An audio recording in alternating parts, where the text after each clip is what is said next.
کچھ لوگ ایسے ہوتے ہیں جو زندگی کے اندر اللہ کے لیے، اللہ تعالیٰ کی رضا کے لیے، رسول پاک صلی اللہ تعالیٰ علیہ وسلم کی خوشنودی حاصل کرنے کے لیے، دین کی، ملت کی، ملک کی سربلندی کے لیے آگے آنا چاہتے ہیں۔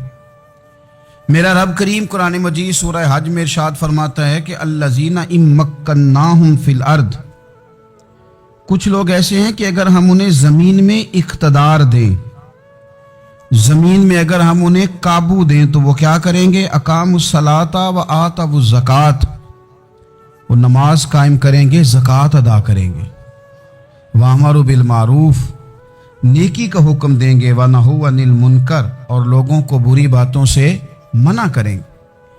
وہ دینی، فکری، اصلاحی انقلاب برپا کر دیں گے، نماز کو عام کریں گے، زکوٰۃ کو عام کریں گے، بھلائی کا حکم دیں گے اور برائی سے منع کریں گے۔ اللہ تبارک و تعالیٰ نے ان لوگوں کو جب اقتدار دیا، وہ کون لوگ تھے؟ سیدنا صدیق اکبر، حضرت فاروق اعظم، سیدنا عثمان غنی، حضرت مولا علی رضوان اللہ تعالی علیہم اجمعین۔ اللہ نے جب ان لوگوں کو اقتدار دیا زمین کے اندر، اللہ تبارک و تعالی نے انہیں نبی پاک علیہ الصلاۃ والسلام کی نیابت کے لیے چنا، تو ان لوگوں نے یہ انقلاب برپا کیا، نمازیں عام ہو گئیں، شوق سے لوگ صدقات و خیرات دینے لگے، بھلائی عام ہوئی، برائی کا کلا کما کیا گیا۔ ہمارے ہاں بھی لوگ احتساب کی باتیں کرتے ہیں، ہمارے ہاں بھی لوگ کہتے ہیں کہ میں رشوت خوری کو، کرپشن کو، ناجائز چیزوں کو ہمیشہ کے لیے جڑ سے اکھیڑ پھینٹوں گا۔ لوگ دوسروں سے مطالبہ کرتے ہیں کہ یہ سارے کام جائز کریں، لیکن خود اس پر عمل کرنے کو تیار نہیں ہوتے۔ یاد رکھ لیں کہ یہ جو احتساب ہے یہ انسان کی اپنی ذات سے شروع ہوتا ہے۔ آپ جب نظام احتساب دنیا کے اندر مستحکم کرنا چاہتے ہیں تو اس میں پھر آپ کو اپنی ذات کو سامنے پیش کرنا پڑے گا۔ آج ہم بات کرنے جا رہے ہیں سیدنا فاروق اعظم رضی اللہ تعالیٰ عنہ۔ تو جناب عمر فاروق رضی اللہ تعالیٰ عنہ کا جو نظام احتساب ہے، انہوں نے اس کو گھر سے شروع کیا تھا، اپنے آپ سے اس کا آغاز فرمایا تھا۔ ہمارے ہاں یہ ہوتا ہے کہ جس بندے کے اکاؤنٹ میں اچھے خاصے پیسے ہیں، وہ بل جمع کرانے جائے تو اسے لائن میں نہیں لگنا پڑتا، مینیجر صاحب اسے آگے بلا لیتے، تو وہ بعد میں کیا کہہ رہا ہوتا ہے؟ کہتا دیکھو اللہ نے کتنی عزت دی ہے، مجھے لائن میں نہیں لگنا پڑا۔ بھائی لائن میں لگنا تو آپ کا یہ تھا کہ آپ سمجھتے کہ سارے مسلمان ہیں، مومنین ہیں، برابر ہیں، تو میں کسی کو تکلیف میں مبتلا نہ کروں۔ جب آپ آگے چلے گئے تھے تو آپ نے بہت سارے لوگوں کا حق مارا تھا، وہ لائن میں جو لگے ہوئے تھے ان کا وقت لمبا ہو گیا تھا، آپ نے تو اپنے آپ کو احتساب کے لیے پیش ہی نہیں کیا، بلکہ آپ نے کہہ دیا کہ جناب میرا تو رتبہ اعلیٰ ہے، لہذا یہ میرا حق بنتا تھا، مجھے تو استحکام ملنا چاہیے تھا۔ یہاں بہت سارے لوگوں نے اپنے حق میں چیزوں کو اور رنگ میں پیش کیا۔ سیدنا فاروق اعظم رضی اللہ تعالیٰ عنہ نے اس نظام احتساب کو اپنے گھر سے شروع فرمایا۔ حضرت عمر فاروق رضی اللہ تعالیٰ عنہ اپنے بچوں سے فرمایا کرتے تھے کہ جب میں حکم لوگوں کو کروں گا نا، اپنی رعایا کو، مسلمانوں کو میں کوئی حکم دوں گا تو تمہیں پہلے اس پر عمل کرنا پڑے گا۔ آپ فرمایا کرتے تھے یاد رکھنا لوگ تمہیں اس طرح دیکھیں گے، لوگ اس طرح تمہیں دیکھیں گے جس طرح گوشت کھانے والا پرندہ گوشت کو دیکھا کرتا ہے۔ چیل گوشت کھاتی ہے تو کیا کبھی اس کو پیغام بھیجنا پڑا ہے کہ تو آجا یہاں گائے مر گئی ہے، بھینس مر گئی ہے؟ خود بخود اس کی نظر ہوتی ہے، وہ پہنچ جاتی ہے۔ جناب عمر فرمانے لگے میرے گھر والوں، میرے بیٹوں، میری بیٹیوں، میری اہلیہ، لوگ تمہیں اس طرح دیکھیں گے جس طرح گوشت کھانے والے پرندے دیکھتے ہیں، لہذا میں جب کسی کو عمل کروں تو پہلے تمہیں اس پر عمل کرنا پڑے گا جب میں کسی کو حکم دوں۔ آپ فرمانے لگے یاد رکھنا اگر تم نے میرا حکم نہ مانا تو غیروں نے حکم نہ مانا تو انہیں ایک سزا ملے گی، اور اگر میرے گھر والوں نے نہ مانا تو ڈبل سزا ملے گی، تم پر ڈبل سختی کی جائے گی کہ تم نے میری بات کیوں نہیں مانی۔ یہ نظام احتساب ہے۔ ہم ایک سرکاری چراگاہ تھی جس کے اندر جانور چرا کرتے تھے، ہمارے ہاں بھی پنجاب میں کچھ جگہیں ہوتی ہیں تو ہم لوگ کہتے ہیں شام لاٹ ہے۔ سرکاری چراگاہ میں جانور چرا کرتے تھے۔ حضرت عمر فاروق رضی اللہ تعالیٰ عنہ کے صاحبزادے سیدنا عبداللہ ابن عمر رضی اللہ تعالیٰ عنہ نے بھی ایک اونٹ خرید لیا، तो सब लोगों के जानवर सरकारी चरागाह में चरते थे, आपने भी अपना जानवर वहां चरने के लिए, खाने पीने के लिए छोड़ दिया। वो जब ऊंट आया तो पतला था, कुछ दिनों के बाद वो फरबा हो गया, ताकतवर हो गया, मोटा ताजा हो गया। हजरत सैयदना अब्दुल्ला इब्न उमर रदी अल्लाह ताला अन्हु ने बेचा तो वो डबल कीमत से भी ज्यादा का बिका, क्योंकि पहले दुबला पतला था, अब मोटा ताजा फरबा हो गया। हजरत सैयदना फारूक आजम रदी अल्लाह ताला अन्हु को पता चला तो बुलाया, फरमाया पुत्र ऊंट बेच दिया है? अब्बा जी बेच दिया है।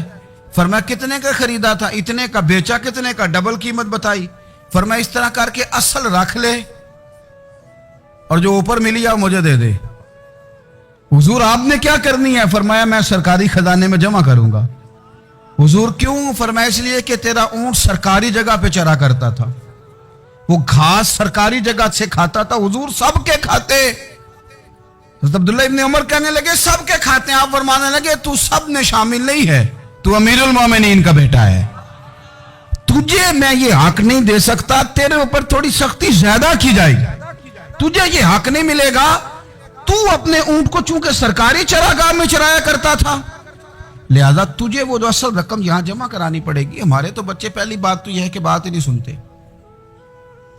ये सबके बच्चों की बात कर रहा हूं, वो टीचर के बच्चे हों, सेठ के बच्चे हों, पीर के बच्चे हों, इमाम साहब के बच्चे हों, किसी के बच्चे हों, पहले तो सुनते नहीं। और अल्लाह खैर करे, अगर आप कोई सुनाना चाहें तो फौरी तौर पर वो होम मिनिस्ट्री के पास पहुंच जाते हैं, उनकी अम्मा उनकी वकील बन जाती, आप क्या ही कुछ नहीं सकते, हालात रुख बदल जाते। उसका नुकसान ये होता है कि इनको तराशा नहीं जा सकता, इनको हीरे नहीं बनाया जा सकता, इनके ऊपर कुछ ऐसी मैल कुचैल चढ़ जाती है जो बड़ी अजीबो गरीब होती। और कुछ लोग ऐसे होते हैं जो खराबी करने में भी अपना किरदार अदा करते हैं, खराबी करने में, और बड़े लोगों से मुंसलिक होने के लिए लोग रास्ते तलाश करते हैं, रास्ते। हजरत आसिम बिन उमर रदी अल्लाह ताला अन्हु, ये सैयदना फारूक आजम के बेटे थे, मिस्र गए तो लोगों को पता चला हजरत उमर के बेटे आए, लोगों ने तोहफे दिए, बड़ी बड़ी चीजें आपको दी, हजरत उमर का बेटा आया, बड़े गिफ्ट दिए। तो साहिबजादे वापस आए तो उनके पास बड़े तहाइफ थे। सैयदना उमर फारूक रदी अल्लाह ताला अन्हु ने देखा तो फरमाया इधर लाना तोहफे। काबा जी लोगों ने मुझे दिए हैं। फरमाया तूने क्यों बताया था कि मैं अमीरुल मोमिनीन का बेटा हूं? का हुजूर उनको वैसे ही पता चल गया।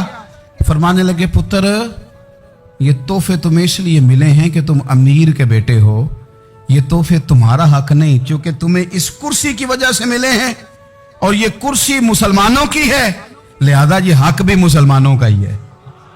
ये ला सारे माले गनीमत में जमा किए जाएंगे।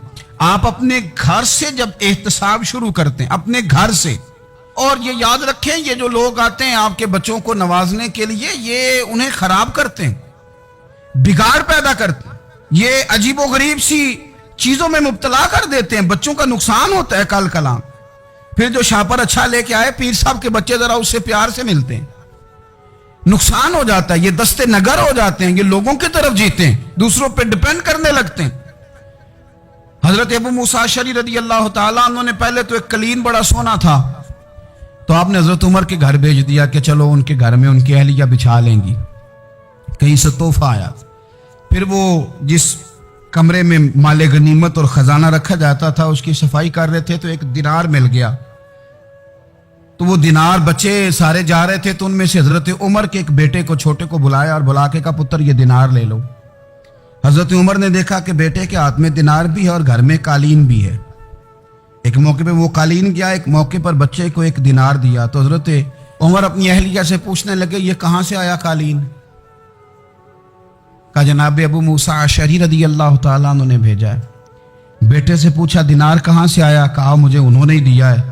आपने वो दिनार भी लिया और कालीन भी लिया और उसको लपेटा और जनाब अबू मूसा अशअरी को बुलाया और इतने सख्त नाराज थे, फरमाने लगे अबू मूसा अशअरी से कहना मेरे पास पैदल आए, घोड़े पे ना आए।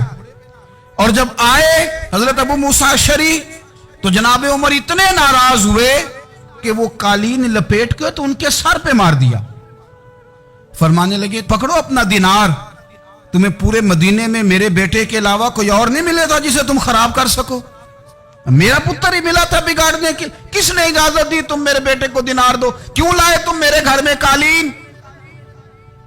हज़रत उमर फारूक रदी अल्लाह ताला अन्हु फरमाने लगे, मैं ज़मीन पे सोने का आदी हूँ, ज़मीन चटियल भी हो तो रब का बंदा बन के सोता हूँ तो अल्लाह मुझे आराम और सुकून की नींद अता फरमा देता है।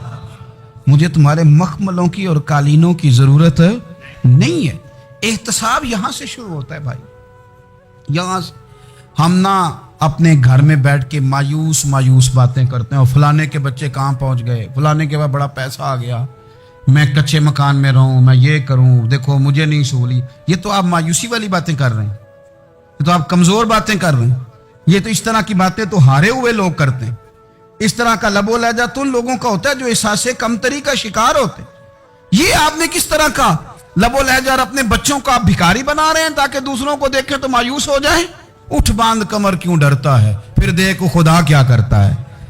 आपका जो एहसास है वो इतना खूबसूरत हो, आपके लहजे के अंदर इस कदर ठहराव हो, आपको इत्मीनान आ चुका हो, और आपके बच्चे कभी भी कंपैरिजन ना करें अपना किसी के साथ, कभी भी उन्हें करने ना दें। आप कभी वो कभी ये बात ना करें कि फलाने ज्यादा अच्छा खाते पीते हैं तो हम किधर हैं, करने ना दें उन्हें बताएं कि बेटा अपनी मट्टी पे चलने का सलीका सीखो, संगे मरमर पे चलोगे तो फिसल जाओगे।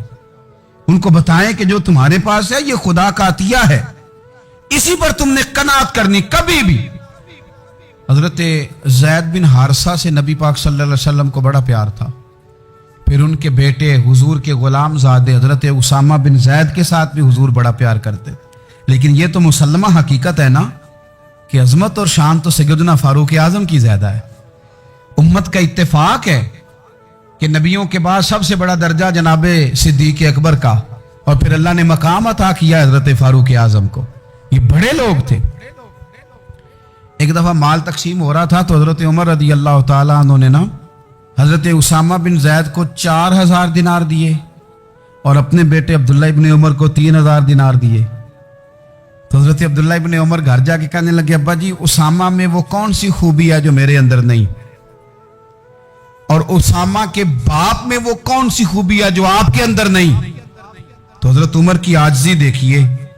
हालांकि बिल इत्तेफाक दुनिया जानती है कि जनाब उमर फारूक रदी अल्लाह ताला अन्हु अफजल हैं, फिर भी पता अपने बेटे से क्या कहते हैं, फरमाते हैं ओ सुन यार, वो खिदमत गुजार हैं नबी पाक के, वो भी हुजूर के घर में ड्यूटी करते, नौकरी करते, और इनके बेटे भी हुजूर की नौकरी करते, ये खिदमत गुजार हैं। फरमाने लगे अगर तूने पूछ लिया तो सुन, फिर मेरी तो राय ये है कि तेरे से ज्यादा उसामा बिन ज़ैद हुजूर की नजर में प्यारे हैं, और उसामा का बाप तेरे बाप से ज्यादा नबी पाक का प्यारा है। कोई कंपैरिजन करने नहीं दिया, बच्चों को किसी ऐसी जगह खड़े होने नहीं दिया। फरमाया ये वजह है, ये अंदाज है कि तू ज्यादा प्यारा है। हजरत उमर फारूक रदी अल्लाह ताला अन्हु पसंद नहीं करते थे, जरा बराबर भी पसंद नहीं करते थे कि कोई शख्स और माल आता तो अपने रिश्तेदारों को नवाजने से बचते। माले गनीमत आता है ना, हमारे यहाँ तो अल्लाह खैर करे जब कोई बंदा काउंसलर बनता है, चेयरमैन बनता है, तो ठेका किसको देता है? कोई चलो भतीजा मिल जाए, कोई भांजा मिल जाए, कोई छोटा भाई, उसे भी काम मिल जाता है साथ। नवाजने पे लोग आते हैं तो वो तलाश करते हैं कि कहाँ कहाँ को मेरा है, वो टेंडर ही उनके नाम के पास होते हैं जिनकी तरफ जरा नजरे करम ज्यादा होती। हजरत उमर फारूक माल तकसीम कर रहे थे तो बेटी आगे कहने लगी, अब्बा जी रिश्तेदारों का भी हक होता है, आप सबको देते हैं, आपके अपने आपके करीब ही नहीं आते। तो हजरत उमर फारूक ने क्या लफ्ज कहे, क्या हकीकत है, क्या हुस्न है। फरमाने लगे, पुत्र ये माल तेरे बाप का नहीं मुसलमानों का है, जब तेरे बाप का जाती माल होगा तो अपने रिश्तेदारों को देगा, ये मुसलमानों का माल है, ये उसी हिसाब से तकसीम होगा जो अदल का हिसाब है, जो तराजू ठीक है। फरमाया तू मुझे ये मशवरा ना दे, ये मुसलमानों का माल। यहां से निजाम एहतसाब शुरू होता है, यहां से इंसान आगे बढ़ता है, और फिर कोई तकल्लुफ नहीं किसी पर हजरत उमर का, कोई छोटा है या बड़ा है,